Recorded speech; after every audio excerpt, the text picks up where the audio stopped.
how to tweak your returns from 7% to 9%. In this episode, I'm going to address the question, what are the best ways to diversify when using indexing strategies?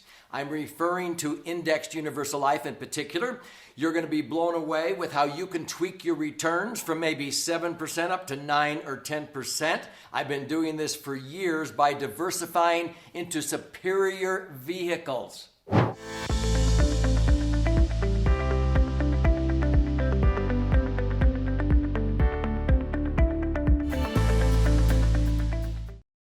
So my name's Doug Andrew. I've been a financial strategist, tax minimization specialist for more than 4.5 decades. And so I've helped people optimize their financial assets on a tax-free basis since 1980 when universal life was first introduced. But in 1997 when indexed universal life was introduced, I thought, oh wow. And my average returns went from 7.2, 8.2, up to 9.2 and even 10.2%. So let me first of all explain indexing in a nutshell and then how to diversify by using this. I'm going to go over here to this screen and make sure you understand indexing in general. Be sure to rewind or check other episodes on this YouTube channel because you can learn more about indexing. And at the end, I'll show you how to get my best-selling book, 300-page book called The Laser Fund, if this piques your interest. My favorite vehicle is a max-funded insurance contract because it's the only vehicle in the Internal Revenue Code that allows me to accumulate my money tax-free, access my money tax-free, and then when I ultimately die, it blossoms and transfers tax-free. And because I put in the most money the IRS allows as fast as they allow, actually I'm self-insuring. My $1 million policy has $1 million of cash value in it in as little as 10 to 15 years. That's why I'm using it for living benefits. So I'm going to use a snapshot in time right now. And let's say I have $1 million of cash inside my insurance policy. Now, the insurance company has my $1 million in there growing with interest based upon their general account portfolio.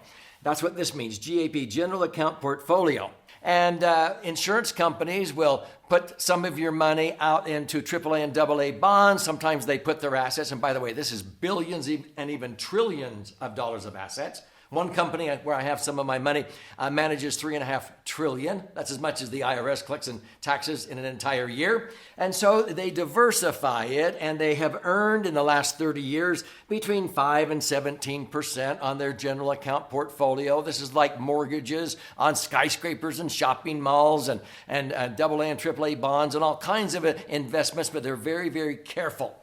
Now, the average has been 8 to 9. For many, many years, I never earned less than 11 3/4 on my universal life from 1980 to 1990.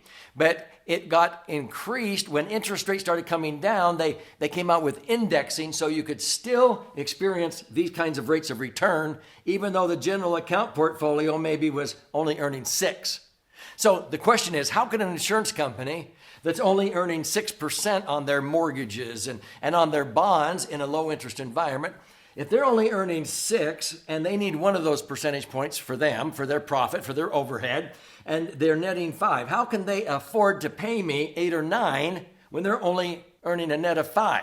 Well, anytime I want, I can settle for the 5. If I feel bearish about America, I think we're headed for a dip or a recession or a crash. And so I can just say, pay me the general account portfolio rate. That's $50,000 in this example. I can take it out, it's tax-free. I can leave it there, it compounds tax-free.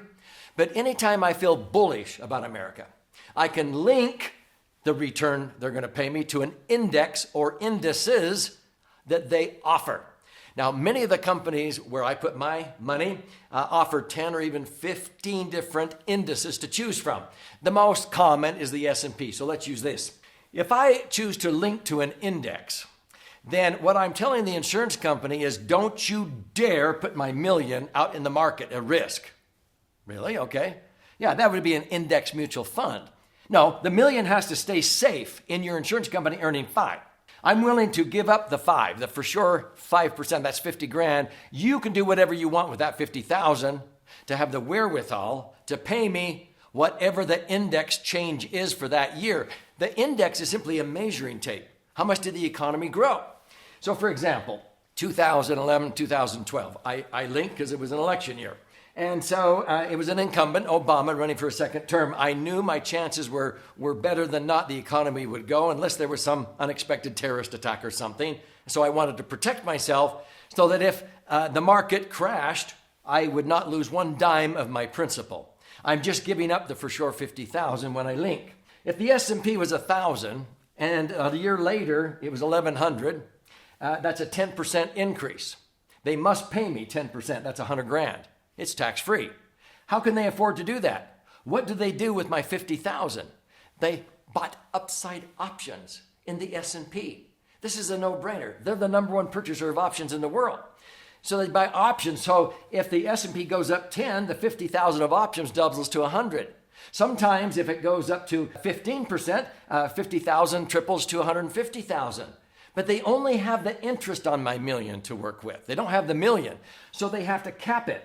So this is called a 0% floor, a 15% cap in this example.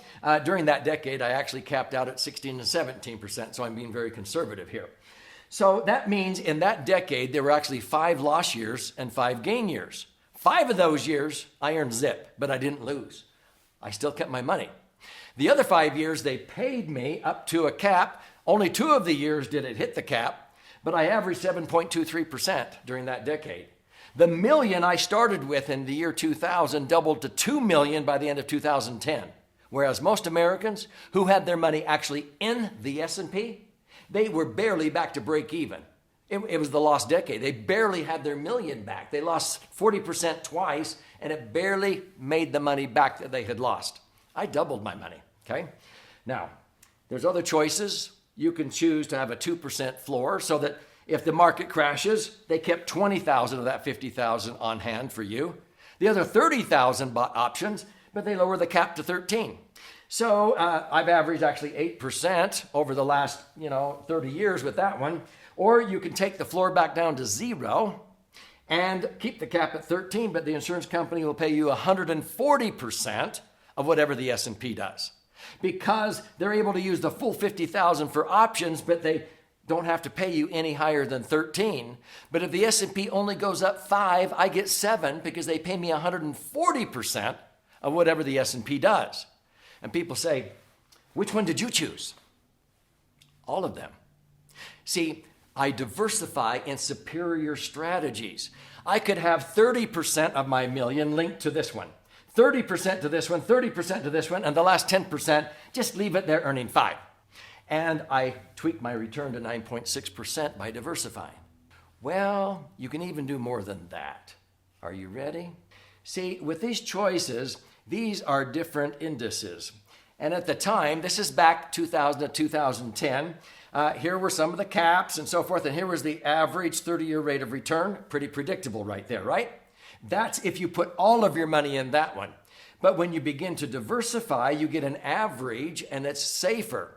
But sometimes I do it even different than that. You can use multipliers, you can diversify, you can use low volatility indices. So let me share what that is all about. So before I go any further, do you know anybody who lost money in 2008? Maybe 40%? They felt like they had lost their future for the second time in that decade? Maybe you experienced that. So pay close attention. I'm going to empower you to never lose again due to market volatility and diversify the smart way instead of having your money exposed to risk in the market and being told by your advisor, oh, hang in there, the market always comes back. Well, people did that for 12 years and barely got back the money they started with 12 years earlier.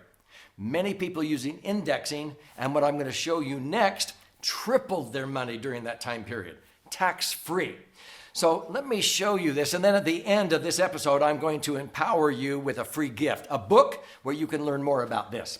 This, I know, is probably hard to see on the camera. But when you look at this, this is actually a copy of a year-end statement for one of my son's clients. All I want you to listen to and understand is this. It's one sheet of paper. They had, golly, I think it was about $700,000 or $800,000 diversified. 20% was in this one, the Barclays U.S. Dynamic Balance Index. It's called the BUDB. And that year, they locked in 13.65 in that year, okay? This is the next one. They had another 20% of their money in the S&P 500. They locked in 11% on 20% of their money. Then they had 20% in the NASDAQ, and they got 9.5 there. And then they had the S&P 500 Select Index Performance, okay?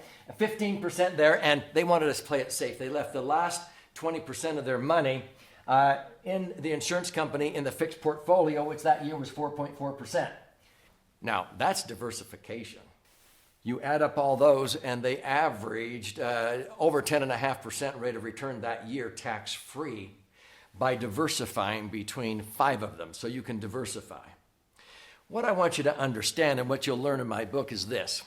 There are times where I can show you a chart, and the S&P 500 over the last 24 years, for example, has averaged just under 6%. Now, Dalbar, who studies the stock market and investor behavior, says, well, there are 20-year periods where it's averaged 9.14%. But I've always said, if you earn 9, you have to buy and hold. You can't let emotions get involved when the market goes down.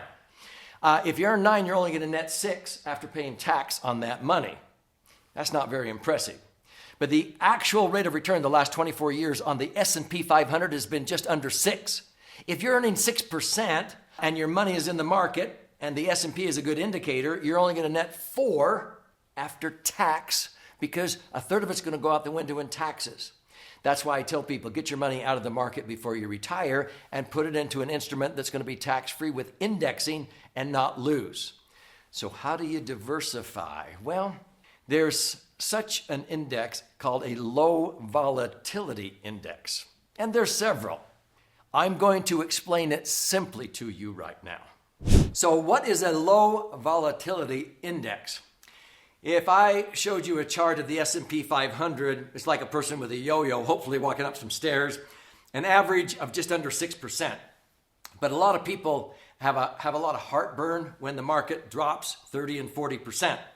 When you have a low volatility index, because the S&P typically can vary like 20, 24% or more. A low volatility means you are being very, very careful where your money is linked, so that the volatility is only like 4, 5, or 6%. The most you may swing is 4 or 5%. Now, how do they do this? I'll just simplify it. These large financial conglomerates will take a look at the top 500, like the S&P, and they'll look at them every single month or every 3 months, every quarter, and they'll look at all 500 and they'll throw out 300 of them, 60% of them who are sort of the most popular, maybe they're overpriced, and they look at the most conservative that are the solid companies. It's not just a short fad that the company's growing for some technology or something. They take those 200 and they weight them. And they're able to then get a safer rate of return. And so it's more around that 4 or 5 or 6% range. And people go, well, okay. So what it means is you're earning an average of still 6%, but you're not going down and then having to wait and come back up and down and up. You're just going just like this. Now, why would you settle for 6%? I thought I said you could earn more like 8 or 9. Yeah, because when you choose a low volatility index, the insurance company will let you participate at 135%. Sometimes 155, sometimes 190% if you do a 2-year point to point. That means if it goes up 6, and if it was 150%, let's say simple, you'd earn 9. They'd credit you 9. Because they're going to credit you at 135 or 150, 155, 190% of whatever the S&P does. This is where many people historically have been able to lock in gains every year, and some of those years it averages more like the 9 and 10%.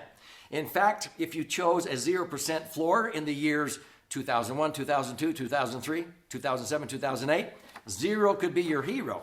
By using the low volatility index, During those down years when everybody else lost 40%, you could still be making 2 or 3 or 4% during that time period. That is how you can diversify in superior strategies. So I invite you to learn more about how you can accumulate, access, and transfer your money tax-free so you can be empowered to tweak your rate of return from maybe 6 or 7% up to 8, 9, or 10%.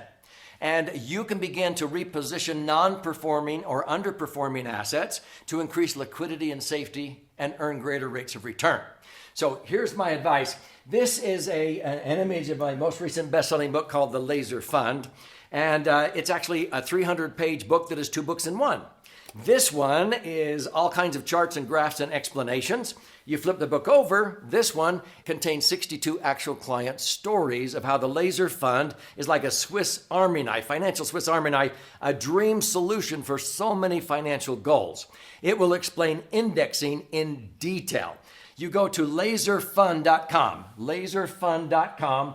You just contribute towards the shipping and handling. I'll cover the rest of that. I'll fire out a copy of this book to you, and this can be the beginning of an amazing financial future to help you achieve financial independence safer and quicker.